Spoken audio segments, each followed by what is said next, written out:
Okay, so we are the students of Curtin University of Singapore, and we want to interview the boss of Beijing Yaoni Suoxiang Trading Company.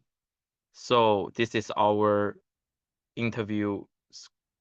Okay, so let's start.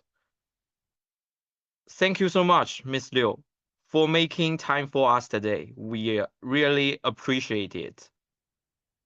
Okay, it is fine, no problem. You just ask your questions. I will try to answer based on what actually happened. I may not speak in the theoretical language, but after all these years, there are real things I can share. Uh, could we begin with something easy? Could you tell us a little about yourself? What your studies? What you did before starting your own companies and how you end up here? Sure, my university major was not particularly technical. It was business related, leaning toward management, marketing, and service. After graduating, I did not start a company straight away. I started in sales, then customer relations, and later got into beauty and health related services, and training type business. The role was always a bit mixed. Sometimes I handled customers, sometimes um, product introductions, sometimes coordinated with suppliers, and when something went wrong with delivery, I also handled after sales. This breadth Breadth was actually very useful later because I was not stuck in one narrow role. I learned early that customers ask about product and prices on the surface, but what they really care about is whether the person and the company are reliable. The product matters, but who is responsible when something goes wrong matters more. Over 8 to 10 years, I built up some client and suppliers relationships. By around 2017, I felt I had enough experience and enough resources to seriously consider registering my own business. Okay, so what does the company actually do? The business license lists beauty services, health consulting, kitchenware, chemical products. Are these all running at the same time, or is one the focus? The license covers a wide scope because that is how small training companies are usually registered in China. You write in whatever you might do later, so future business is convenient. In practice, we do not run everything in parallel. In the early years, we touched several categories, but over time, I noticed that some businesses look high margin but have unstable customers and heavy after sales burdens, while others look ordinary in merging, but the customers are steady, steady and payments are clean. We gradually move towards what familiar and stable, mostly beauty and health related products and service resource matching for business clients.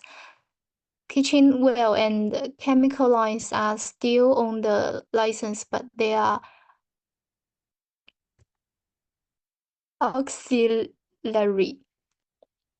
Why 2017? Why we registered the company then and no easier or later? Several reasons came together. First, Beijing's customer market was changing fast in the mid 2010s. People were starting to care about health, beauty, experience, brand view after service, not just price. The bar was rising. Second, I have personally accumulated some clients and resources. Many of those clients trusted me, not the company I had I happened to work for. I feel that if I kept working for someone else, those resources and that effort would not really go anywhere. Third, I wanted to give myself a chance. I was not thinking about building something huge. I was just feel the conditions were enough to try. Okay, so apart from money, what resources did you have when you started? Okay, the most important were client trust and communication experiences. People think money is the main thing for a startup, but for a small company, having someone willing to believe in your matters just as much. A newly registered company has no brand, no scale. Without that earlier trust, the first orders are very hard. Supplier relationships were also key. In training, if the supplier side is unstable, everything you promise to customers collapses. The relationships I had built in earlier jobs let me promise delivery I could actually keep. And there was also a habit of handling pressure, dealing with customer compliance, last minute changes, delayed shipments. Once you have lived through this, you learn not to panic. When you are running your own company, the pressure is bigger, but you at least know to break the problem into pieces and work through them. Okay. Y- You and Mr. Yang Fang could form the companies with you holding 80% and him 20%. How did you decide that? The split reflects what each of us actually does. Daily operations, customer-facing work, and business direction and mine. So my share is higher. Yang Fang's contribution is more on the financial, administrative, and supporting side. So he holds 20%. The most important thing in deciding to co-found was trust. For a small company, trust between partners matters more than any clever structure. If the two people have different goals, or money and responsibility are not clearly defined at the start, conflicts comes very quickly. So we discussed early who would own which direction, how funding would be handled, and how to resolve disagreements. Two partners do not need to do identical work. What matters is clarity about who is in charge of what. Without that, the company has no real decision maker.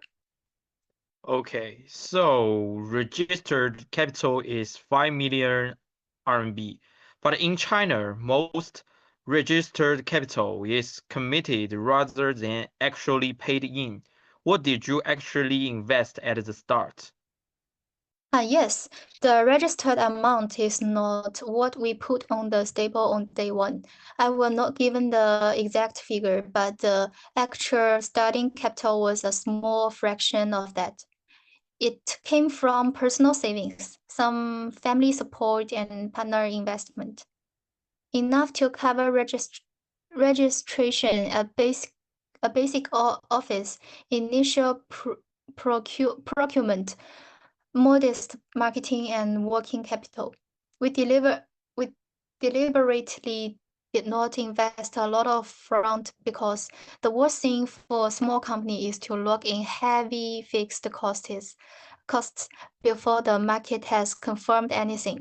The plan was simple: get the business moving, get customers, get resellable in, and then expand carefully.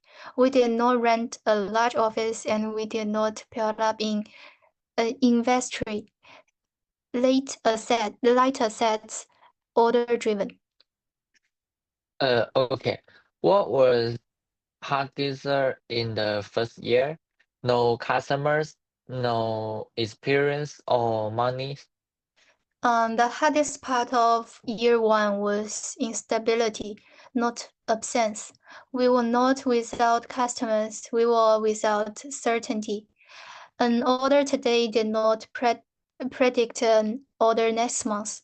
A new small company without brand visibility was to be tested, customer by customer.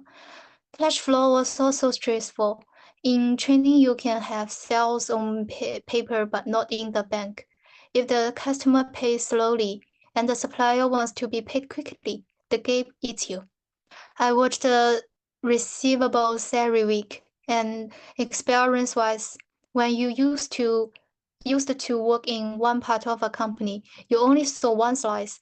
Once you are running the whole things, you can handle customers, contracts, tax, registration, accounting, staff, suppliers, and everything, and so on.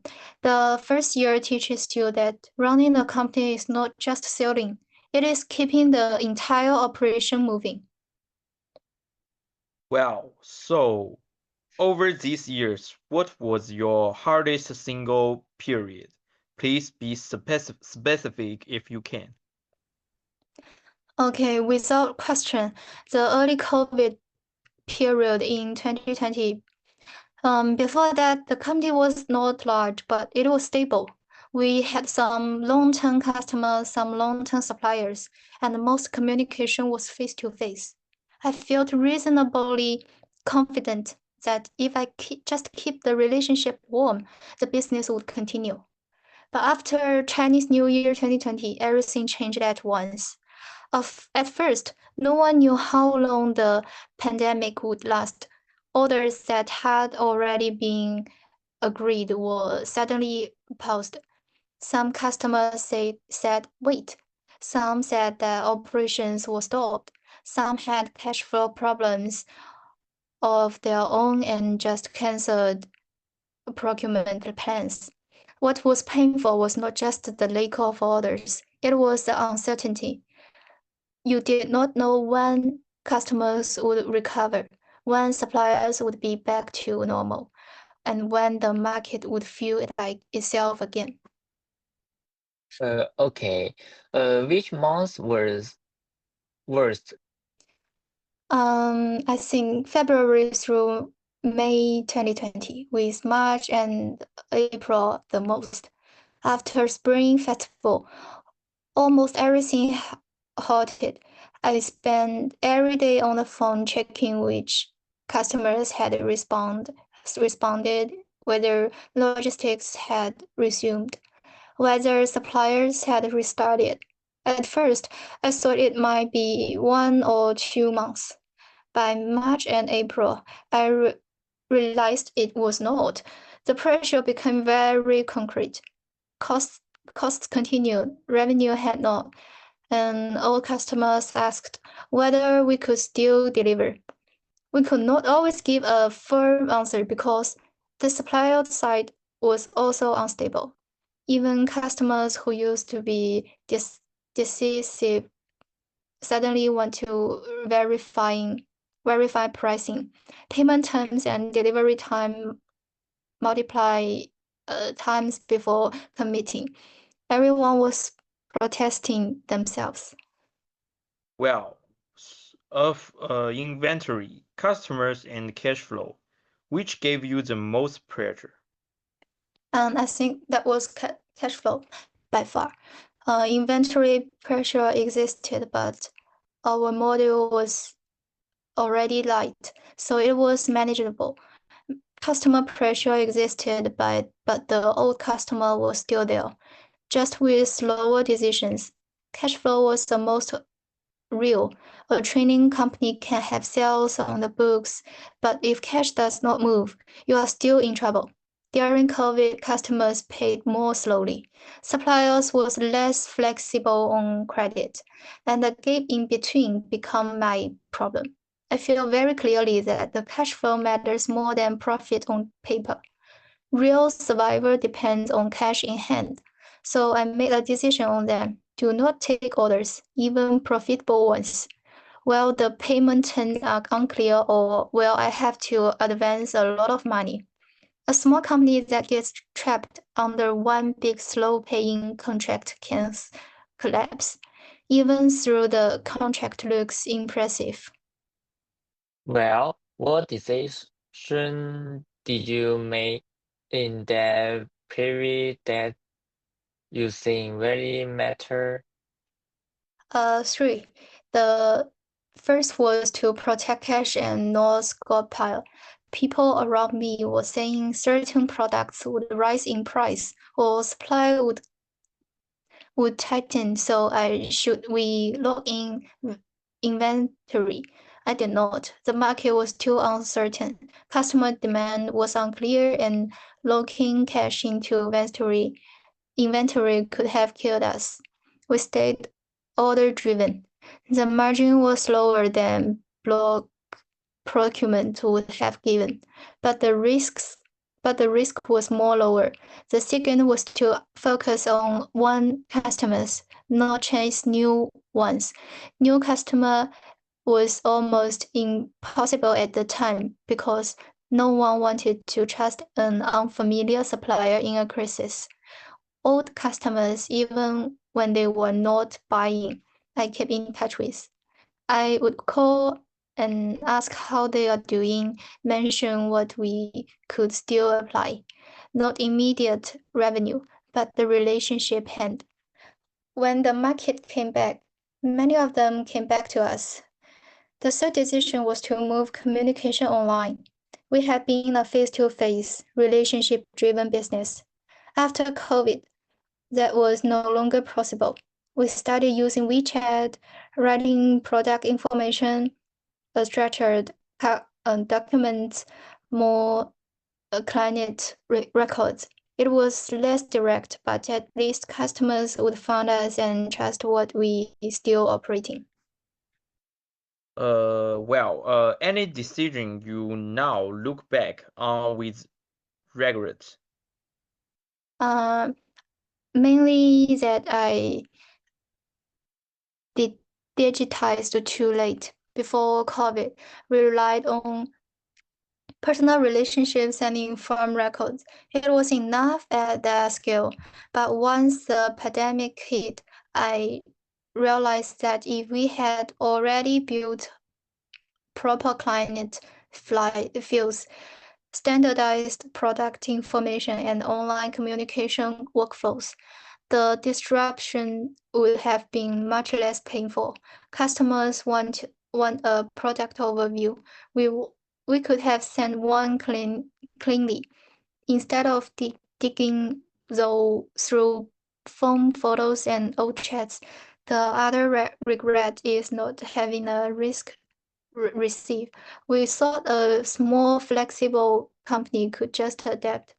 COVID showed me that even a small company needs basic preparation, a few months of cash buffer, a clear sense of which business is core, which costs can be cut quickly, which customers must be protected first. Was there one specific moment from that period that start with you? Yes, there was one old customer, a beauty and health related business, with whom we had agreed a batch of product before the pandemic. After COVID hit, their operations was suspended and they could not take the full order. We had already done some preparation on our side. I was conflicted. Commercially, we wanted them to confirm quickly because we had costs, but if I pushed, the relationship would have broken. I decided not to pressure them. Instead, I proposed splitting the order, deliver the parts they could still absorb urgently, and the rest for them for when they recovered. Our inventory exposure dropped, and they were not crashed. After they recovered, the customer came back to us and later told me that during the worst period, a lot of suppliers had been chasing payment aggressively, but the fact that we were flexible made them want to keep working with us. That taught me something. How you behave during the bad times is what determines whether the customer trusts you in the good times. Well, so what was the personal impact of that period? Okay, significantly, running a company always has pressure, but pandemic pressure was different. With ordinary problems, you know what they are. The client did no sign, a supplier raised the price, an employee make a mistake, you can act. With COVID, the environment changed and not individual effort could change it back. I was anxious, especially at night. During that day, you have to keep composed because customers, suppliers, and family all read your state. But at night, I would think, how long can we last? When will customer return? Will it get worse? That experience changed how I make decisions now. Before, I leaned towards optimism. Now, I ask first what the worst case looks like and whether the company can survive it. If the answer is no, even a tempting opportunity is not worth it. So, what personal characteristics do you think help you both through this? Not quitting easily. Also, being willing to listen rather than just argue. A lot of useful information about what is going wrong comes from customers who are slightly unhappy, not from customers who are obviously happy. If you only hear the happy ones, you miss what is coming. The other thing is the willingness to ask people for help. I asked old colleagues, old contracts, people who had been through similar situation. Not all of them gave useful advice, but enough of them did. I think people are more genius than you assumed, if you actually asked. Okay, so what are your plans for the next few years? Not dramatic. I do not plan to scale fast. The team is small, under 10 people, and that is on purpose. The focus is going deeper with existing customer relationships and tightening the operation process and keeping a real cash buffer this time. We may add adjacent product lines if customers ask for them, but we are not chasing new carriages aggressively. After 2020, I am more conscious about growth at increasing fragility. Well, do you have an exit strategy? Not really. I am not building this to sell. I do want it to be the kind of company that can keep going steadily, that customers can rely on year after year. That is more important to me right now than a number on a valuation. Okay, so here is the last formal question. If you could give one piece of advice to a student thinking about starting a venture, what would it be? And work for somebody good first. You learn 10 times faster making someone else's mistakes than making your own. The second thing is, the idea is less important than people think. Most ordinary ideas done seriously will beat clever ideas done sloppily. And the third thing, do not compel you start with someone else middle. From the outside, everyone looked like they figured it quickly. Nobody did. Everyone was anxious at the start. Just keep working. Okay. Thank you so much, Miss Liu. This was incredibly useful. You're welcome. Tell your tutor I'm happy to confirm by phone or email if needed. Okay, so thank you for sharing, and I apologize for taking up your valuable time. We have gained a lot from this interview. Thank you, Miss Liu. Thank you. Let's start. During our interview, Ms. Liu Wen, founder and majority shareholder of Yaoni Suoxiang Beijing Trading Company, shared her entrepreneurial journey in detail. She majored in business with a focus on management, marketing, and service. After graduating, she worked in sales, customer relations, and beauty and health-related trading. She noted that his breadth of experience was very useful because she learned early that customers may ask about products and the prices on the service, but what they really care about is whether the person and the company are reliable. The product matters, she said, but who is responsible when something goes wrong matters more. By around 2017, she felt she had accumulated enough client trust, supplier relationships, and stress management skills to register her own company. She explained that Beijing's consumer market was changing fast in the mid-2010s. People were starting to care about health, beauty, experience, brand feel, and after service, not just the price. She also wanted to give herself a chance, not necessarily to build something huge, but to try when conditions felt right. Her company's business license covers a wide scope including beauty services, health consulting, kitchenware, and chemical products. However, in practice, she has gradually focused on beauty and health-related products and service resource matching for business clients, as these have steady customers and clean payments. The registered capital is 5 million RMB, but the actual starting capital was a small fraction of that, coming from personal savings, some family support, and partner investment. She deliberately did not invest a lot upfront because, as she put it, the worst thing for a small company is to lock in heavy fixed costs before the market has confirmed anything.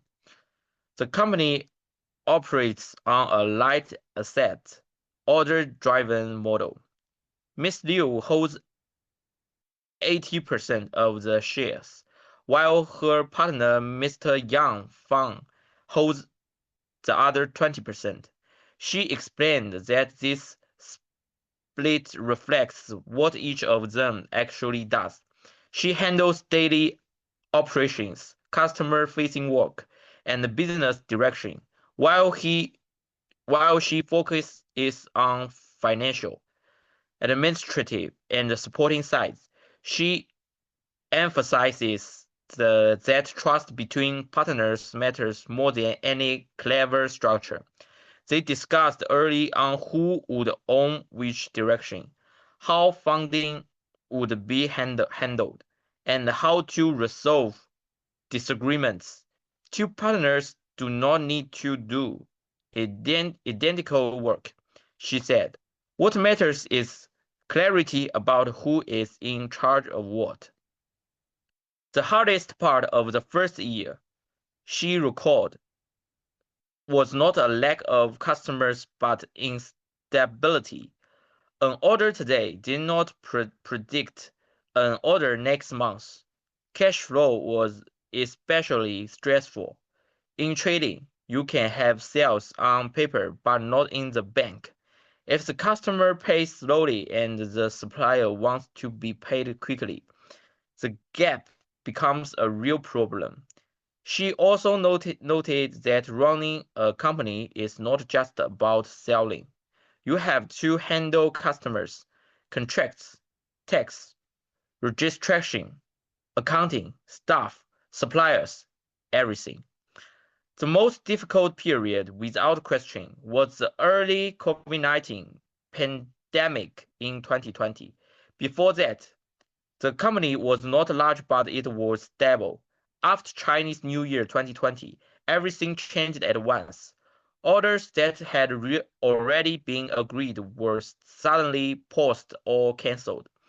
Some customers had cash flow problems of their own. She said the pain was not just the lack of orders, it was the uncertainty. You did not know when customers would recover, when suppliers would be back to normal, or when the market would feel like itself again. The worst months were February through May, especially March and April. Costs continued, but the revenue had not. Even customers who used to be deceived suddenly wanted to verify pricing, payment terms, and delivery time multiple times before committing. Among inventory, customers, and cash flow, she said cash flow gave the most pressure by far. The company's model was already light, so inventory was manageable. Old customers were still there, just with slower decisions, but cash flow was the most real. She made a decision then: do not take orders, even profitable ones, while payment terms are unclear, or while she would have to advance a lot of money. A small company that gets trapped under one big slow paying contract can collapse. Even through the contract looks impressive. She made three key decisions during that period. First, product cash and not stockpile. Some people around her suggested locking in inventory because prices might rise or supply might tighten. But she refused. The market was too uncertain, and locking cash into inventory could have killed them. They stayed order driven, which gave lower margins but much lower risk. Second, focus on old customers, not chase new ones. New customer acquisition was almost impossible during the crisis because no one wanted to trust an unfamiliar supplier. She kept in touch with old customers even when they were not buying, calling, asking how they were doing, mentioning what they could still supply. There was no immediate revenue, but the relationships held. When the market came back, many of them returned. Third, move communication online. They had been a face-to-face, relationship-driven business. After COVID, that was no longer possible, so they started using WeChat, written product information, structured documents, and more disciplined client records. She also shared a specific moment that stayed with her. One old customer in the beauty and health business had agreed to a batch of products before the pandemic. After COVID hit, their operations were suspended and they could not take the full order. She decided not to pressure them. Instead, she proposed splitting the order, deliver the parts they could still absorb urgently, and reschedule the rest for when they recovered. After that, customer recovered. They came back to her and later told her that during the worst period, many suppliers had been chasing payment aggressively, but the fact that she was flexible made them want to keep working with her. How you behave during the bad times, she said, is what determines whether the customer trusts you in the good times. She has two main regrets. First, she digitized too late. Before COVID, they relied on personal relationships and formal records. Once the pandemic hit, she realized that if they had already built proper client files, standardized product information, and online communication workflows, the disruption would have been much less painful. Second, she regrets not having a risk reserve. She thought a small, flexible company could just adapt. But COVID showed her that even a small company needs basic preparation. A few months of cash buffer, a clear sense of which business is core, which costs can be cut quickly, and which customers must be protected first. Okay, so let's change to my partner's part. Okay, I will summary the I will summary that in our conversations, Miss Liu opened up about the personal impact of the pandemic. She said running a company always involves pressures, but pandemic pressure was different. With ordinary problems, what they are, a client did not cite a supplier raise the price and employees made a mistake. You can act with cover. The environment changed and no individual phone could change it back. She fled listeners, especially at night. During the day, she had to remain composed because customers, suppliers, and families all rehearsed it. But at night, she would think, how long can we last? When will customers return? Will it get worse?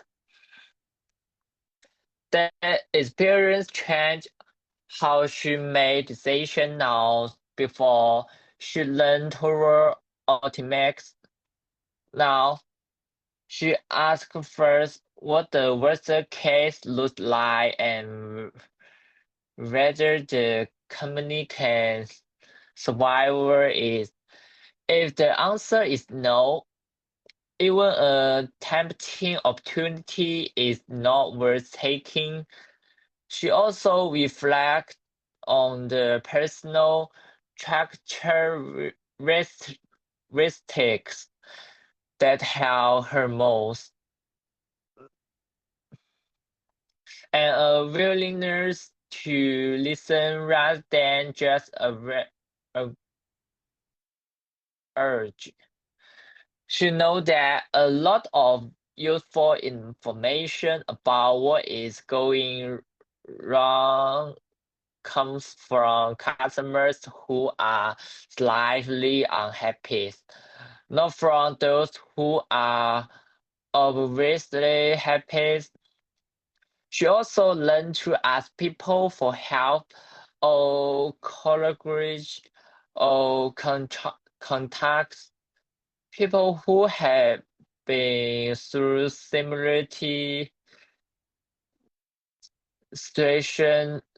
Not all of them give useful advice, but enough but enough of them did. People are generous than you assess me. She said, if you actually ask. Looking ahead, Miss Liu does not have dramatic plans. She does not plan to scale first. The team is small, under 10 people, and that is on purpose. The focus is on going deeper with existing customer relationships, tightening the operation processes, and giving a real case birth this time. She may add the same product like if customer asks for them, but she is not trusting new categories aggressively. After 2020, she is more cautious about growth that increases fragilities. Whereas about an exit strategy, she says she is not building the company to sell it.